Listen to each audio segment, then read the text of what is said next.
All right. Okay. Um, so we've already had discussions prior to starting this recording. So here's my first thing to say to everybody. Sloppy seconds, Ryan.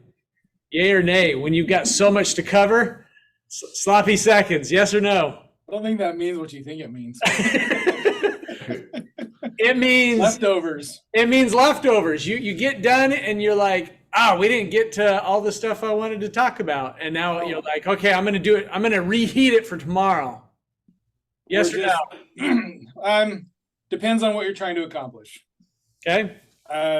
In my situation where I have 25-minute classes, I am more dependent on their studying at home and hoping. And I sent an email to all my parents today and just said, look, Isaiah, you guys need to be studying this at home. Here's some tools that I feel like would help you in your Come Follow Me study. What I'm going to do with the kids is I'm going to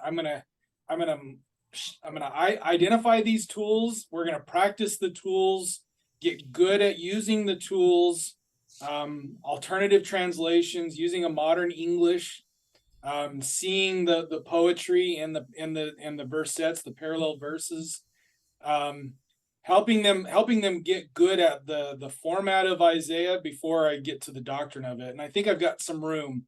Later in the week, we're going to hit Isaiah 6, and we're going to hit Isaiah 10, 11, and 12. Like we're going to get there. It's just I got to set the stage quite a bit because I want them to be successful at home. Right.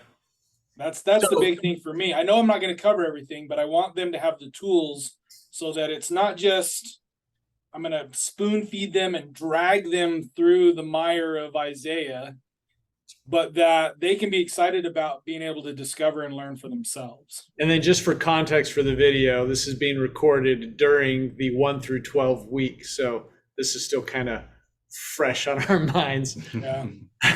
And there's so much. I mean, what we talked about last week was all these really great, important chapters. And so I'm going to say something. You give me your opinions on this. Okay.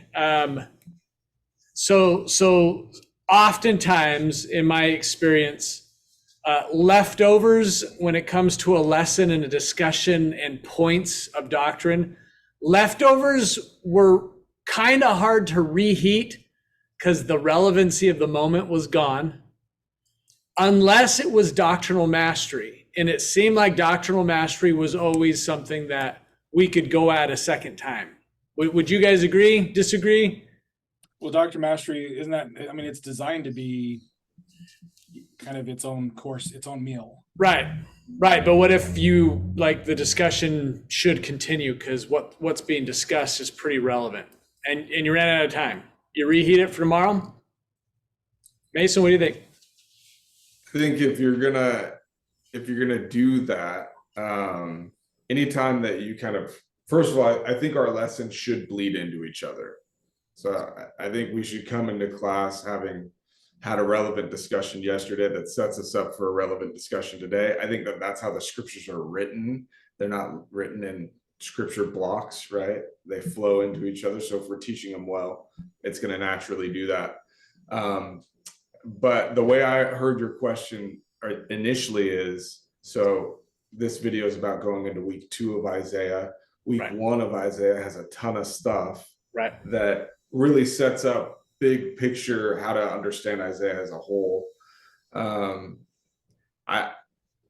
think there's stuff in there that you can reheat or at least begin your lesson going forward with something from Isaiah 5, right? To help, okay, remember that this is a major theme in Isaiah. Now let's get into our lesson today.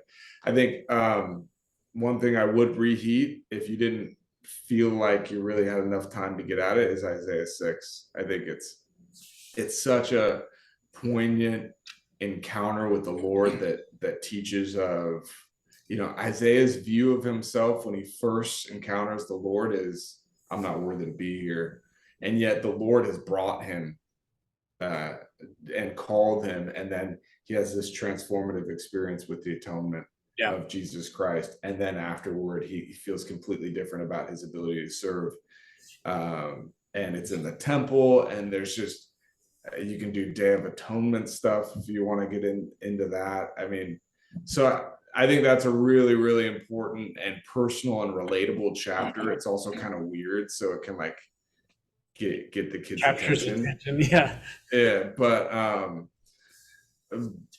but there's going to be, I think it's really important in Isaiah to not get bogged down in the complicated metaphors or what this verse means in his poetry versus this verse. I think Isaiah is all about what Nephi wants us to see. It's all about the big patterns of the Abrahamic covenant of the gathering of Israel, scattering of Israel, producing a remnant that then Zion will grow out of. And if our kids can see that, and then focusing on Jesus Christ's role in that, that could be looking back to previous lessons, but it could also mean just moving forward if you have those materials with you. Okay, so with that in mind, I think that's a good jumping off point to start looking at some of the things. I just kind of really quickly, just as a reference of Come Follow Me is 13 through 35, really. They kind of jump a couple of chapters. And I think that's a perfectly fine jump to make, by the way. I don't think we need to be worried about missing too much stuff right there. Right. And doctrinal mastery, those are obviously going to come into play. The lessons in the curriculum are 23, 24. 125 is actually Isaiah 29. So you can just do the doctrinal mastery there, and that would, so that's kind of where everything is for this week. But I think the idea of keeping the covenant story and the way that Isaiah is going to use it throughout his writings is a pretty good place to start, especially in chapters 13, which is where we begin. I don't know if you noticed, did it feel like Isaiah is like, he's going backwards in time a little bit? Like you hit chapter 11 and you got that really great stem of Jesse and the root and the rod, and you got, and there's some really good, Revelation scripture that explains that and how it's relevant to our day and the restoration. But you get into 13 and it actually starts with the second coming, and then it almost starts going backwards. Like we go from the second coming in chapter 13, a little bit more in 14, you jump to these chapters, and then it eventually gets back to the beginning of the restoration. I mean, am I seeing that right? I mean, how are you guys seeing the covenant story being played out in these? So I really like Joseph Spencer in his book on how to read Isaiah using Nephi's record. He makes this comment that I thought kind of goes really, really well. It says, behind the prophet's confidence in Judah's exceptional status lies a larger investment in a certain conception of history. Key words in Isaiah's prophecies are counsel, COUNSEL, and work. Now, what do these words express at the theological level? At least this: Isaiah has real confidence in the Lord's sovereignty over history, and he fully believes that all historical and political events bear witness to that sovereignty. As history unfolds, the divine plan makes itself known. God, it turns out, is up to something with all this messy history. God has a work to accomplish, something he aims to get done by manipulating history. And Isaiah does this, and then that's kind of the point. Is it started really simple with the covenant, that look, if you keep my commandments, God's going to be the covenant relationship. And then as kings start to enter Israel's history, then it becomes more complicated because they've rejected God, they've rejected Jehovah as the king, and they're putting their confidence in these other kings. Well, when men gets involved, and then we start to see these false alliances, and we it's good to go back and review the chapters in 2 Kings about Assyria and Babylon. But what's woven through all of that history is that common connection. We talked about it last week, is that word remnant. From Isaiah, from chapters 1 to 39, we see that word remnant mentioned 14 times. And so, why that remnant? Well, I mean, Christ in 3rd Nephi talks about this remnant is going to be what's gathered in the last. That's going to be the the mechanism that triggers the restoration is this little remnant are going to be given a book, and that book is going to be the sign that the gathering's begun. And that's Isaiah 29, that this gathering has begun, and God is going to fulfill his covenant that's been a little bit, I guess dormant is a good word for it. It's been dormant for a couple millennia during apostasy, and we get to be a part of it. It's exciting because he's talking about us now. Yeah, I think that's a fantastic way to frame this, is to think about Isaiah not only dealing with his current historical moment, but looking centuries or millennia into the future of how history is going to play out. If you're looking at a map, the kingdom of Judah is tiny, right? It's right on the Mediterranean coast. It's, especially if you're taking out what we kind of know as northern Israel right now, right? Because that would have been the kingdom of Israel. The kingdom of Judah is so tiny. And in our previous section, we were dealing with Assyrians and Syrians, right? These bigger empires to the north.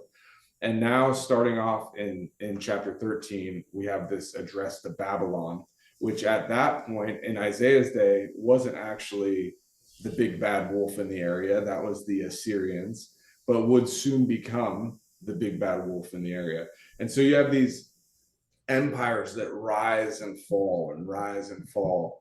And really, in the scope of history, if we didn't have the Bible, the kingdom of Judah would not make it into the history books, right? If the Bible wasn't such an important book, that little stretch of land and all of the politics and the religion and everything that go on there that make up the Bible wouldn't even register on our radar.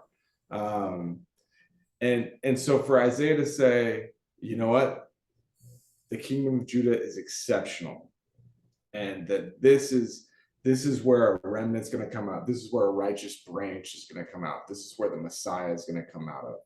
It's absurd if you're trying to explain it in a secular history.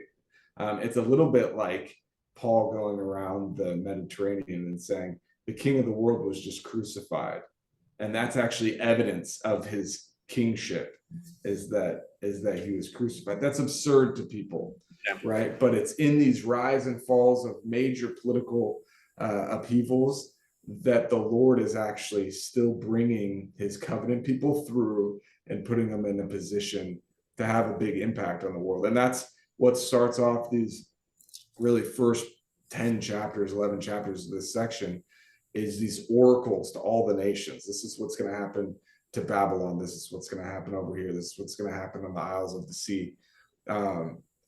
All with a focus on making sure the covenant people is in a position to do its work of blessing the whole human race. You know, and it's not any different with Isaiah's writings in Nephi's hands. He's seeing the exact same thing happening for himself in the Book of Mormon. So he sees a remnant, a people, and to be honest, you could say the exact same thing you just said about Judah to the Nephites and the Lamanites. Even more so, right? Even more so. In fact, there's proof of that because it's not in the history books. They are considered insignificant as far as, world history and geopolitics. So, but Nephi sees a remnant, and in fact, that happens multiple times in Nephi history where a remnant is broken off and sent out. I mean, it's not just Lehi. There's a couple different exoduses. Yeah, right? It happens again with Nephi, and then it happens again with King Mosiah the First, and ultimately it just this whole idea of a remnant. There's a reason why Nephi really likes these chapters specifically, because it fits, and he sees himself in that story. Right. I love Isaiah 20 or Isaiah 14. These first couple of verses, because it's kind of the capstone, right? It's here's this scattering that's going to take place. World history: Assyria carries away the 10 tribes. Babylon is going to take Israel or Judah into captivity, and then even after Christ's day, the Romans are going to just completely abolish the homeland, and it's not even going to be a place of gathering for the Jews until the 1950s. But this future prophecy, for the Lord will have mercy on Jacob and will yet choose Israel, and set them in their own land, and the strangers shall be joined with them. I love the phrasing there, that he's still going to choose Israel, but where is Israel in the last days? Well, they're scattered among all the people, and they're going to bring the strangers with them and join with them, and they shall cleave to the house of Jacob, and the people shall take them and bring them to their place, and the house of Israel shall possess them in the land of the Lord for servants and handmaids, and they shall take them captives, whose captives they were, and they shall rule over their oppressors.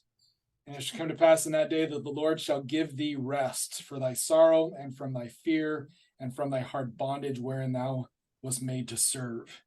That's millennial. That's what we're trying to build up to. And the Lord, he made it happen with these empires that came and went, but the Lord accomplished his purposes.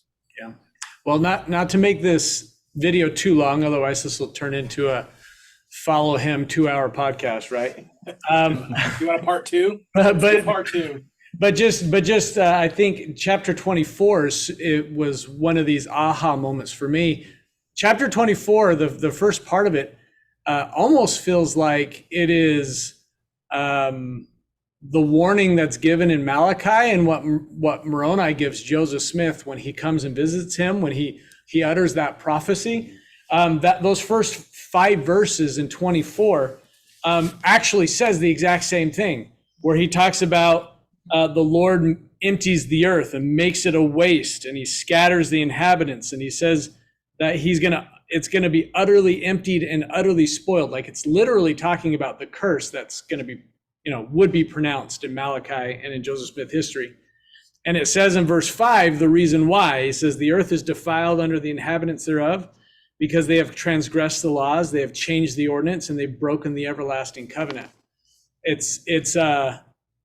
We always read Malachi, at least I do. I read Malachi and Joseph Smith history as this warning that if we don't restore the covenant, the purpose of the earth is wasted. And here Isaiah is saying, no, every time a people has forgotten the covenant, the land is wasted. Their purpose is wasted.